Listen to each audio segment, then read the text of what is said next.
Okay, this week I have the pleasure of introducing you to somebody that came onto my radar a while ago when he put together a really interesting little Max patch that kind of provided a way to have the computer interact with my modular system. It was really interesting and pretty exciting. Since then, he's done a bunch of other work. I'll let him explain it. He's in Brazil. I'm going to butcher his name right now, and then we'll go from there. So I'm going to say that it's Ícaro Ferre. Is that anywhere close?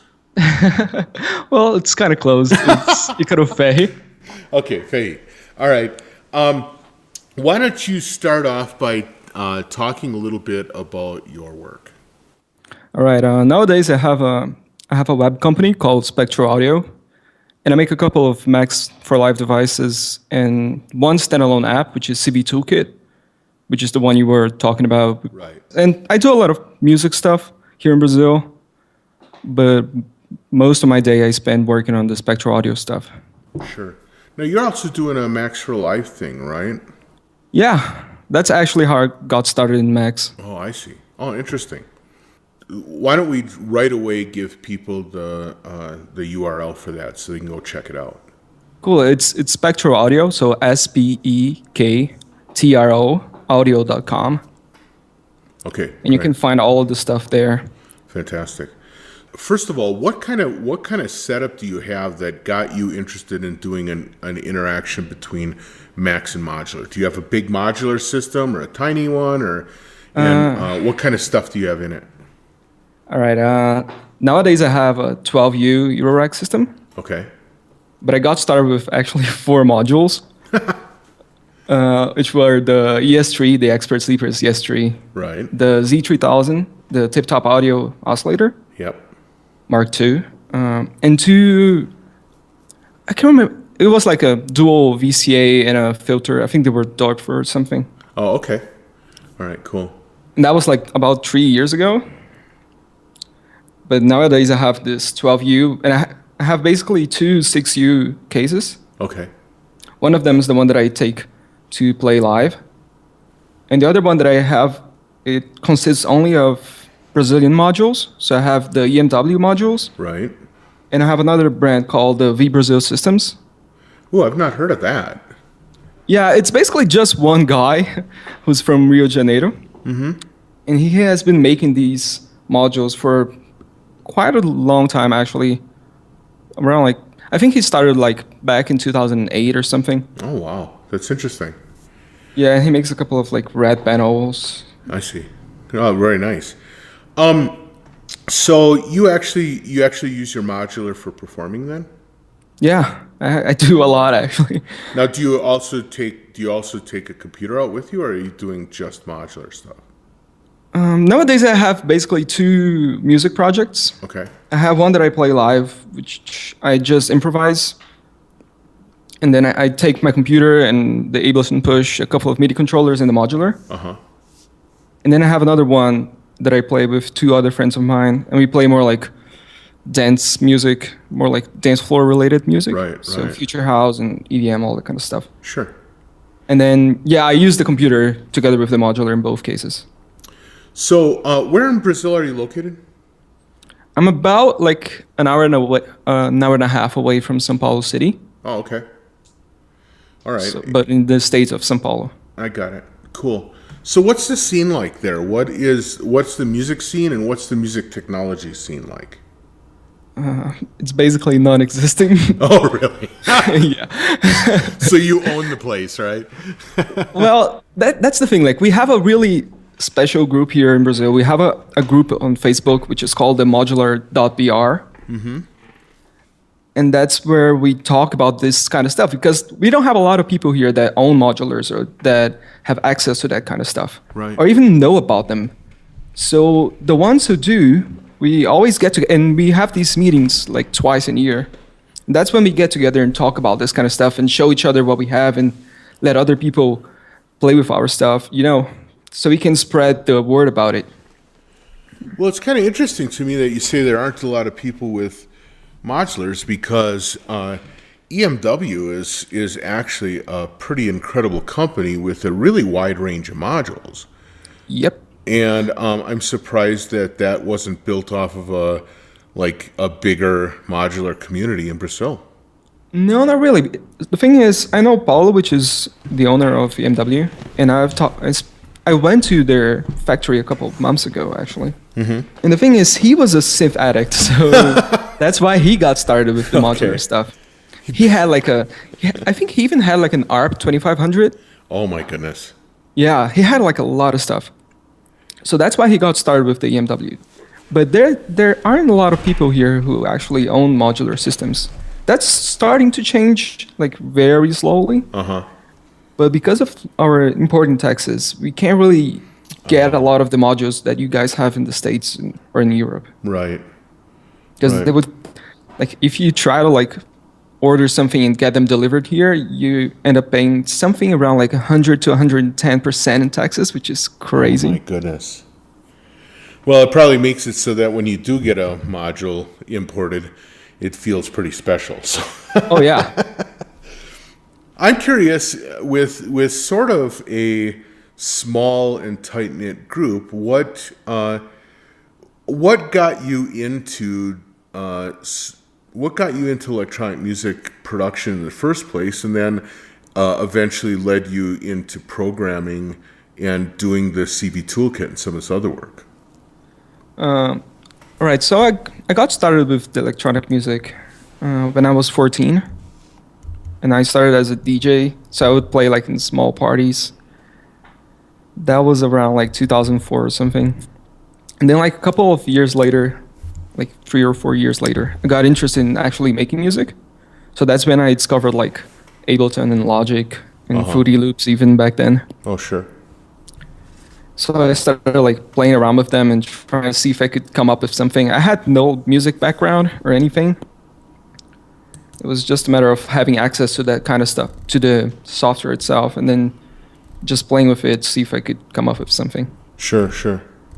And then around 2011, I think it was like July 2011, I went to LA, and I went to SAE. Oh, okay, sure. So I took their audio technology program. That was like for about 10 months or so. Then I came back to Brazil. I worked at a post-production facility for about a year, which were located in São Paulo city. And that was kind of a problem for me because like about a year later I had to quit because I had to basically drive 3 hours a day. Oh, right, sure. So that wasn't working out for me. Right. So that's when I had to, that was around 2013 or so. And then instead of trying to get a job somewhere else, I decided to try to come up with my own company. Right. And that's when I started Spectral Audio. And my initial goal was to actually make music for like advertisement and stuff and something like that. But for some reason, and I can't remember why, I think it was around the time that Ableton Live 9 came out. Right. And it included Max for Live in the suit version, which was the one I have. So I went to max4live.com and I downloaded a couple of patches. And I remember I downloaded one of the Ferre's rotating clock divider clone. Right. I think I tried it for a couple of minutes and it wasn't really working out the way I wanted. So I opened up the Max patch and I was like, I think I can fix this and make it work exactly the way I want. So I give it a try and I managed to do the mods that I wanted to do. And that's how I got started with Max MSP. Interesting. Wow. So that kind of hooked you just in order to try and get something that worked the way you wanted. It's interesting. Yeah, basically. That was basically it. Did you have any background in programming at all before that? Not at all. So I made that one, the clone. And then I had the ES3, right? Right. And I wanted to make something that could work with my modular synth because back then I didn't even have like a MIDI to CV converter or anything. So I wanted to see if I could make something that would work the way I wanted and communicate with the modular synth. So I made a couple of Max for Live devices that generated CV. The next thing was I wanted to, because of the way Max for Live works, you can only output 2 channels at a time. Right. Which was really quite limiting for me. Yeah. So I decided to make a standalone application that could access all the 8 outputs of the ES3. Right. That's the story behind CV Toolkit. Got it. So you have some CV devices for Max for Live. Are those, do you just have it so that those are limited to the 2 outputs and you just live with that? Yeah, that's basically it, because I tried to like come up with workarounds, but the problem was all of them included a little bit of latency, a little bit more than I wanted. So right. Your CV Toolkit and some of the devices, you actually do things, you implement things like LFOs and sort of like continuous stuff. So it'd be one thing if it was purely just events or something that wasn't quite so time critical, but because you do both rhythmic generators as well as like time synchronized LFOs and stuff, you're probably wanting to be really tight on the timing with that. Once I decided to make a standalone version of CV Toolkit, I noticed that I could actually use it with any other DAW, and not only Ableton Live. So I could basically have it open side by side with any other DAW. Of course, yeah. And then sync it via MIDI and have it work that way. Right. So that was another benefit of having it as a standalone app. Sure, that's a great point. When you started doing this stuff, is this when you had like the 4-module system and then you just kept on getting bigger from there? By the time I made the first standalone version, I had like I had like 8 or 9 modules. I had the WMD Geiger counter and maths, obviously. Yeah, the one module that everybody owns. Oh, yeah. But it's... oh, yeah. The reason I ask that is because one of the things I love about the CV Toolkit is it's a way to sort of like test drive a lot of different kind of modulators without having to either have the rack space or the money necessary to get all those modules. It's a great way, if you've got an ES3, it's a great way to experiment with a lot of different kinds of modules. Oh yeah, that was my intention, because I didn't have access to a lot of modules. So I had to basically come up with a way to generate all kinds of CV modulations that I wanted without actually having to buy more modules. Right. And did you, like for yourself, did you use it then to do things like say, well, you know what? I do use an LFO on every project, so I'm gonna now move into owning hardware, or do you still pretty much stay focused on using the CV Toolkit type program for a lot of that kind of functionality? It depends. If I want like time synced LFOs, like quarter notes or half notes, then I use CV Toolkit. Sure. But if not, I just use the stuff that I have here. Yeah, the reason I ask that is because I know for my own self, sometimes it can be. Sometimes I want to work away from the computer, because when I work with the computer, I do certain kinds of work, and then if I'm not looking at a computer, I do a completely different kind of work, and sometimes I prefer that away from the computer thing. And I was wondering how you personally find it integrating the computer and certainly working with the CV Toolkit standalone is different than working with a DAW, right? Oh yeah, and that was one of my goals. I wanted to make something that was easy to use and easy to set up. And nowadays, I use CV Toolkit a lot when I want to make polyphonic and paraphonic patches. Sure. Because that was one thing that I always wanted to do with my modular system. And so then one of the things you need to have is your modular has to be kind of heavy on oscillators and stuff. So you and envelopes and VCAs. Yeah. It's not a perfect polyphonic synth, because I have like different envelopes and different VCAs, so each voice ends up sounding a little bit different. Right. But that's cool. I think it's cool. That's part of the fun, right? Oh yeah, definitely. So that's one of the things that CV Toolkit allows you to do, is calibrate different oscillators and play them polyphonically and all that kind of stuff. Yeah, I've just started playing with it a little bit, and I'm pretty fascinated, because, in fact, it is a different way of interacting with the computer. Because certainly unlike doing automations or something in Ableton Live, it is sort of more like working with the modular in that you set things up and then you kind of build up this generative kind of system. Or at least that's how I find I use it. It sort of like extends the range of doing that kind of work. Yeah, I think that's cool.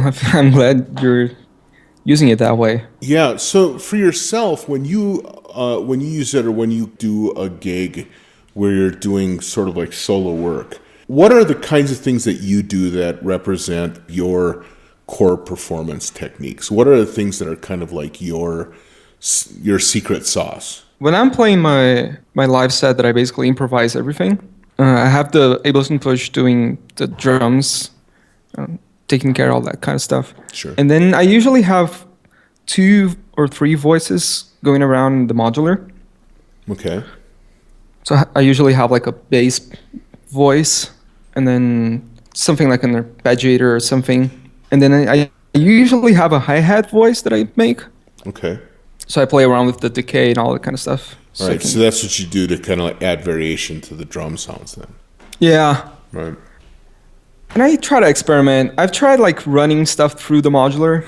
I don't know, it didn't work out for me. I would much rather use the modular as by itself, you know? Right, as a voice. Yeah. Yeah. And nowadays I only use digital oscillators when I'm playing live. Really? Yeah, it's just because of the tuning. Oh, I find them that they keep the tuning while I'm playing, you know? Right. That's actually a really good point because that is one of the things that can be frustrating sometimes. Oh yeah. Playing live is tuning, and especially when a lot of times for me, I like grabbing the frequency knob on an oscillator and moving it around and using that as kind of a performance technique. But then all of a sudden you'll do the next thing and it's like you expect it to be in tune and it's like, oh crap, you know. Yeah, it's hard. Like it's gone. It's easy to take it out of tune, but it's really hard to put it back in tune while you're playing live. Exactly right. And I tried Cyrus trick, Cyrus Rex tricks that he basically records the raw sound of the oscillators into Ableton and then plays them through the ES3. So you're not actually using the oscillators live. Yeah. But then you're sending through the filters and all that, and that's okay. But I don't know. It's not the same, you know.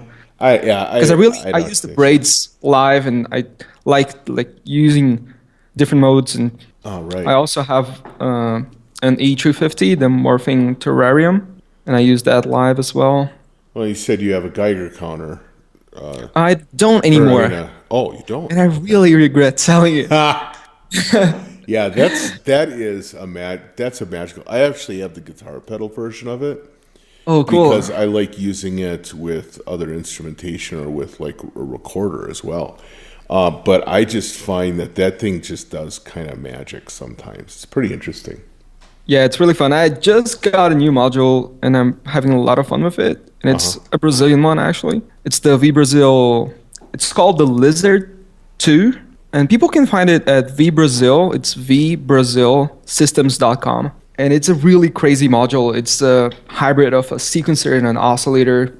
Oh, that sounds crazy. And yeah. So you can kind of like dial in the waveform? Yeah, exactly. So it's a sequencer, an 8-step sequencer. But the thing is it tracks 1 volt per octave. Right. So if you set it to sequencer, the internal oscillator goes from like 0 to, I don't know, like 10 hertz or whatever. But if you set it to VCO mode, then it goes up to 10,000 hertz or something. Wow. And it tracks 1 volt per octave. So you can actually play it, and then the steps become the parts of the waveform. The waveform, sure. That's awesome. Yeah, and it has 8 inputs. That it also includes a part that it's basically a sequential switcher. So you can also switch between all the 8 inputs. Oh, interesting. That's really it's really cool. That's neat. I have to check that out. I have to admit, I thought I'd heard of everything, but V-Brazil Systems is a new one for me. I'm going to have to check that out. Yeah. Do they export stuff? I would assume so, right? Yeah, it's just one guy. Yeah, right. So if he can order them. If he feels like going to the post office, we're good. Well, if you talk to him, he can make something for you. It's just that he doesn't make a lot of modules, and he doesn't have a way to make too many units To mass at once. manufacture them. To mass produce them, so he makes them by order. Got it. Well, it's funny because like EMW, their range of stuff that they have, it almost competes with something like Depfer, but until very recently, it was almost impossible to get here in the U.S. Just recently, Perfect Circuit out in California started carrying their stuff, which is really great because all of a sudden now people are like, oh, wow, check it out. They've got like 6 different LFOs. Let's, see what they're like. And that's kind of a neat new modular maker. Is there anyone else in Brazil right now that's doing anything other than these two groups? We have one guy here, which everybody knows him around here. His name is Arthur Joly. Uh-huh. And he doesn't create stuff from scratch, but he usually builds systems using the music from outer space PCBs. Oh, right. And he makes like those huge 5U systems. But that's basically it. We don't have a lot of people here creating stuff from scratch. Uh-huh. It's curious because one of the things that, my friend Chris Blarski, who runs the Instruments company, one of the things that he does a lot is taking just a variety of, he's kind of like a hardware hacker guy, right? And he takes a lot of different hardware and squeezes them into Euro format. And I was just wondering if you have anyone there that does that kind of stuff. Yeah, we do have like a DIY scene here. It's not huge, but you don't see like many people going out from those DIY groups and actually making a product that they can sell to other people. It's usually like people just go online and they find a design that they want to make, and then they print the board and they do it for themselves basically. I see. Okay. Yeah, because that was the other thing I was going to ask. In a place where it's that expensive to get stuff, what is the DIY world like? And you say it's active but individual. Yeah, basically. Interesting. I want to talk a little bit more about your background because it sounds like before you got into modulars and certainly before you got into programming, you were really a music, and if you went to SAE, you were a recording head. Yeah.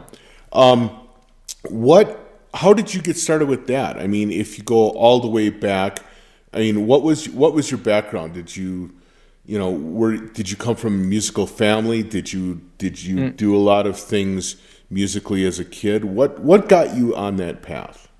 I think it was technology, actually. My family has nothing to do with music, and I don't have any relatives that do anything related to music. But I was always really into computer stuff. And by the time I was 14, as I said, I started DJing, and one thing led to another, and next thing I know, I was trying to make music on the computer and trying to record stuff. But I would say I'm more of a technology person than a music person, I see. Okay. Other than DJing, what were some of your earlier recording experiences? Did you was it just one of those things that was natural that you were doing DJing and you were like, well, this is cool and I can get some software and start doing some of this myself? Or were you working with other people, or did you, I like for myself, I got started in a really weird way. I was, I would go to church and I got bored and they had a recording system there, and so I started helping out, and it kind of out of left field, I got into this interest. I would have never thought I was going to make a living at it, but it was really kind of cool that I could, right? What were the things that were sort of like your first sort of recording gigs or your first recording opportunities? Well, the thing is, the city I live here in Brazil, there weren't a lot of people that were doing that kind of stuff back in 2008, 2007, even earlier, 2005 and 6. So I didn't have anyone that had the equipment that I needed, nor did I knew anyone that was interested in that kind of stuff. But I had the internet, so I could go to YouTube and I could search for anything that I wanted. So that's what I did. Okay. And then I think at some point I bought a fast track, an M audio fast track interface. There you go. Okay. Yeah, and then I bought like a MIDI controller, and that's how I got started. Because I was going to say, I started it had to be something like that, because you don't pick up and go to LA blind saying, well, I think I'm like recording. No. Well, I bought the interface. Then I would do like what everybody would do, which is call like a couple of friends to come over and record some stuff. Right. And we would never actually end up mixing and mastering anything. We just do it for fun, Sure. And yeah, it went from there basically. Right. So now that you have both like the experience of the recording school and also the experience of performing now and developing the software and stuff, what are the things that interest you most? What are you into now? Well, I'm really into the modular system. As I said, I have quite a large system nowadays. Right. And I try to use it and I try to play it as an instrument, which is something that I'm always trying to improve upon and trying to come up with different ways to play it. Do you practice? I'm always curious with people, because like for me, with the modular system, I try and sit down for some period of time every day and just practice. And sometimes practice looks like I'm going to try all the different ways of modulating an envelope. And sometimes it's like I'm just going to try find a way to make a beautiful melody. Yeah, I try to do that, like if possible, every day. Because the thing is, I don't have any like performing module. I don't have like a pressure points or anything like that. Right. I have the Metropolis, which is the sequencer. Right. But I don't have a way to actually. It's not an expressive system, But I always try to see if I can come up with different ways that I can make different sounds or try to use modules in different ways. So for example, another day I was trying to use two oscillators in the make noise function as a track and hold circuit. So I could like use one oscillator to hold the other waveform, and try to create different sounds that way. Yeah, so the modular is one thing that I'm really into nowadays. I also bought a couple of Arduinos a couple of months ago. Mm-hmm. And I've been working on some custom MIDI controllers for my live performance. Right. So yeah, I'm trying to learn a little bit more of electronics. Sure. I'm going to have to trick you into trying out the hardcore stuff because... oh yeah, I've always wanted that one. It's Snazzy Effects actually does the module. And so I don't have anything to do with that, but I kind of support the DIY community behind it. And it's actually really interesting because in a way, it's a similar thing to what you did with the CV Toolkit, similar but different, in that it allows you to experiment with a lot of different kinds of modulation systems to see what you like, So you can try a clock divider, and if that doesn't work for you, you can try a clock multiplier, and if that doesn't work for you, you can try something else, Yeah, I really like that kind of modules. There's another one, the Rebel Technologies one. The OWL? Yeah, it's the one that you can program. Yeah. That uses a little lower. That's a little heavier duty thing, but I think you can actually do like you can actually do oscillators and stuff. Where the hardcore, because of the kind of the limitations of the Arduino, are sort of like limited to control voltage manipulation and creating modulators, right? Modulators or pulse train. Yeah, one of the reasons why I got the Arduinos in the first place was because I have a TR-606 that I wanted to sync with Ableton. That thing only has a DIN sync port. Right. So I bought an Arduino so I could make a MIDI clock to DIN sync converter. Mm-hmm. Just working fine now. Yeah, it is Rebel technology that does the OWL. Interesting. I didn't realize that was who did it. I had heard of it. I just didn't know who ran that project. Yeah. Pretty neat stuff. It looks really cool. And I really like this idea of like having a module that you can program and use like the knobs and the input and output of the module, but you can come up with your own code for the module to use. Well, I know for myself using the hardcore thing, it took me, I experimented for like a year and a half before I finally ended up coming up with the sketch in the module that I use all the time. But it's like this weird thing where it's like it can record control voltages, but then I have two knobs that are like the start and the end of the loop. Oh, cool. And then I can like do moving loops throughout this CV kind of stuff, this recorded CV loop. And it's a really neat way because in performance, one of the things that I certainly have trouble with in performance is doing things on the modular that don't become so repetitive that they become boring. Oh, yeah. Right? So I'm always looking for ways, not only modulating the voice, but actually modulating the sequence and stuff like that. And so I play around with that a lot, and that's what that sketch in the Hardcore ends up being really useful for. I can set up this like 64-step sequence, but just pick little 8 or 12 note or even 4 note segments of it and just repeat those and then kind of move it around. It gives me a lot of variation in performance that I don't get when I'm normally, when I'm working with a standard sequencer. Yeah, sure. I have one thing that I use for that kind of stuff. Yeah. Is the LS1 light strip. Oh, yeah. But how do you use that to vary up a sequence?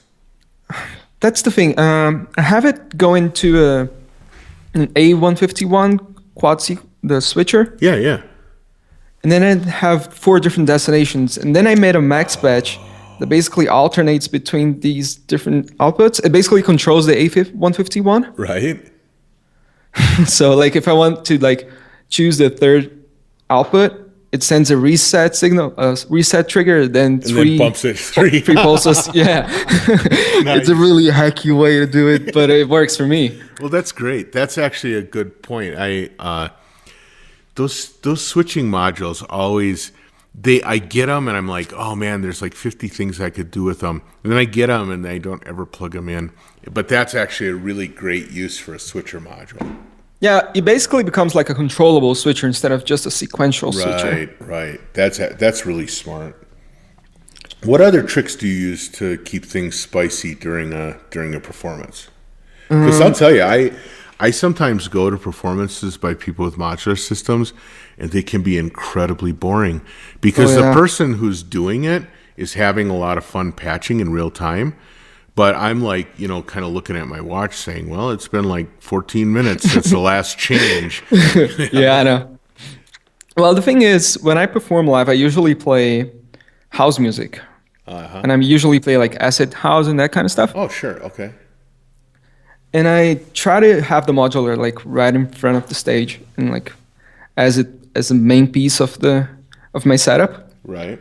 And I usually make bass lines and all that kind of stuff in it. So by having modules such as the braids and the E350 and even the tides, the mutable instrument tides, right. I use it a lot as an oscillator. Oh, do you? Okay. They have so many different modes that by just using these different modes, you can get a lot of variation.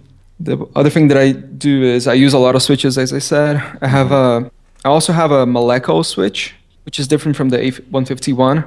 Yeah, because it doesn't latch, right? It's either... Yeah, it's momentary. Right. Mm-hmm. But it's cool because you can use it to, like... for example, I have an oscillator here in my other case, which has 2 sub-outputs. So I usually take, like, the sine and the sawtooth and then plug them into the A and B inputs of the switch. Mm-hmm. And then I use a sub-output to switch between those 2. Oh, nice. So you can create different waveforms. That's pretty cool. And I don't know. So I have a Max for Live device that I use, which helps me quite a lot with adding variation to the performance, which is the DRG, the dual rhythm generator. Yeah, I'm actually looking at your site right now, and I see it's listed. It's shown as one of the Max for Live products you have. Yeah. So it basically generates 2 clocks. Mm-hmm. But the thing is, you can have different settings for the clocks, and it has a logic operator in the middle. Okay. So you can apply, you can use Boolean logic to add or subtract them, Nice, yeah, sure. And the thing is, you can save presets on MIDI notes. Right. So you can use like a controller to switch between the different presets and effectively have like different clocks and different rhythm variations, you know. Well, I'm looking at this, and it actually looks like you map an octave of the keyboard to be able to switch within presets. So I can have like, if I press like C3, it gives me like a 16th and an 8th, Right. two clocks. And then if I press like D3, I can get like a quarter note and a half note. Got it. You know, so you can have different clocks for each of the MIDI notes, basically. Right.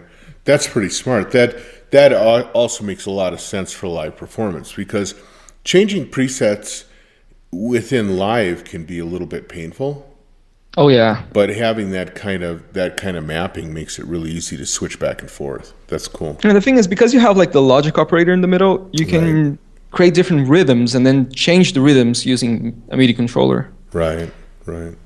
That's really smart. So we're already kind of used up a lot of the time. It can burn through that quick enough. Why don't I have you, first of all, suggest to people who want to take a taste. You have a couple of free products that you have. Yeah. If you wanted people to get a taste of what the Spectral Audio kind of gestalt is, what would you recommend that they try out first?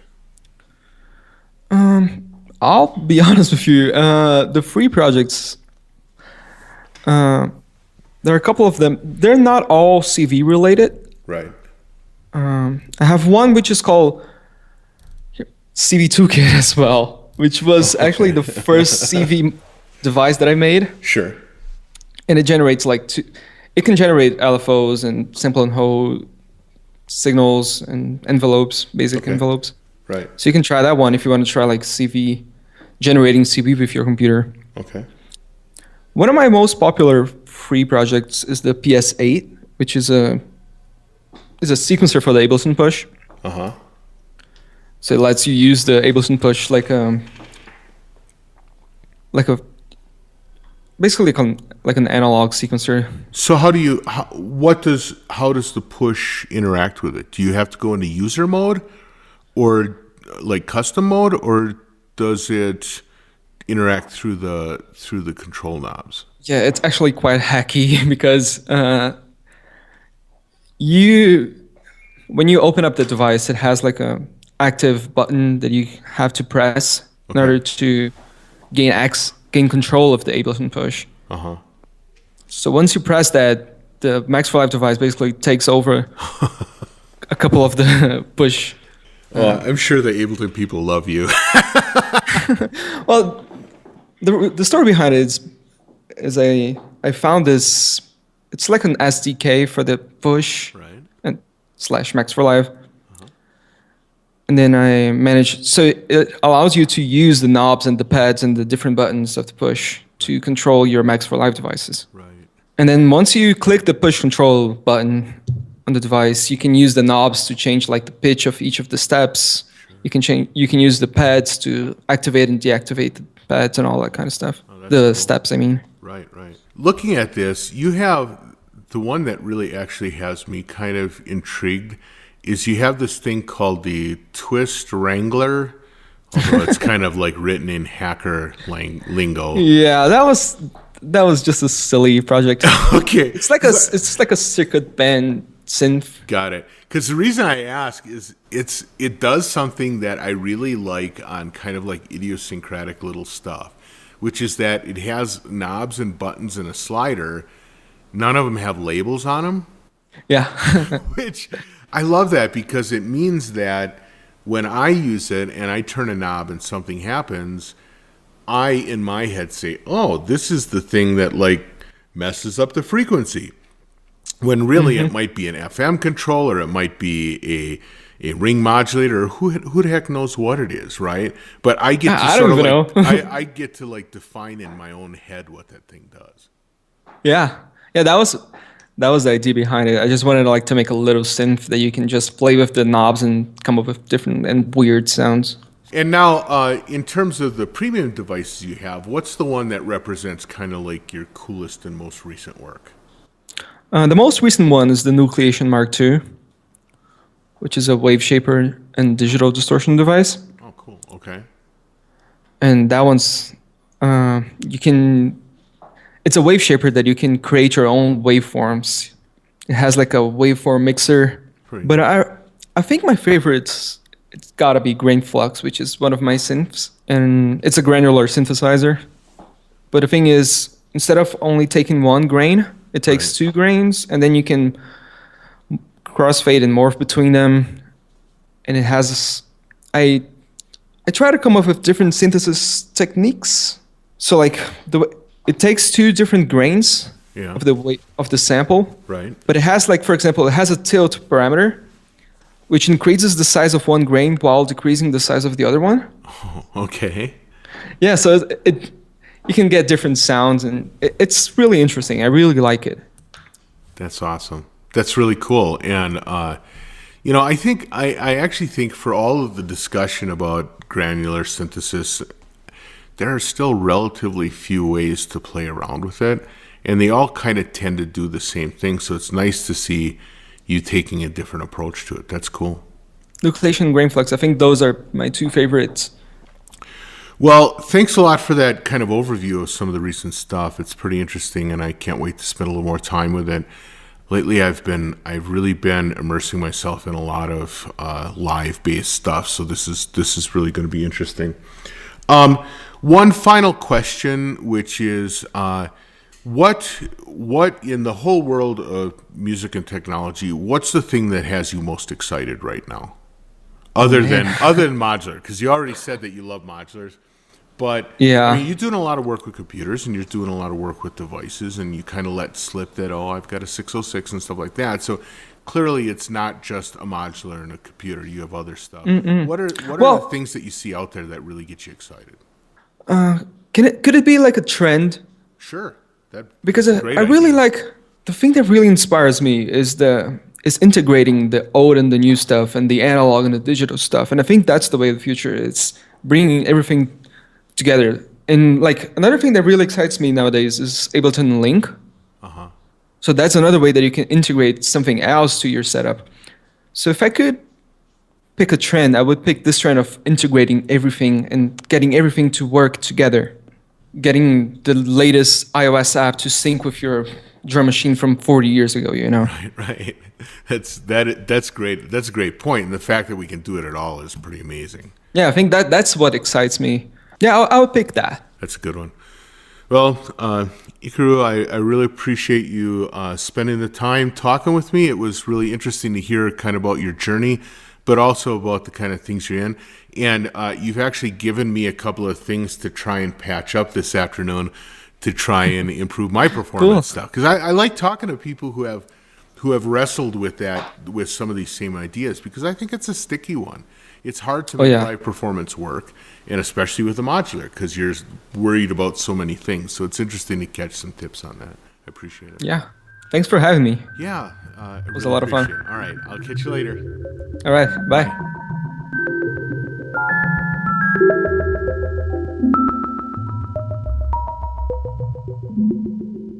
And there you go. Thanks so much to Ícaro for spending a little time talking with me, and for kind of turning me on to some ideas about how to kind of mix things up during performance or during any kind of modular recording work. I want to thank everybody again for listening. Thanks for your support, your ongoing support. Please do me a favor. If you have friends that haven't heard about this, share it with them. They might be interested, they might not. Who knows? Give them a chance. Beyond that, I'm signing off for this week. We'll catch you next week, and thanks so much. Bye.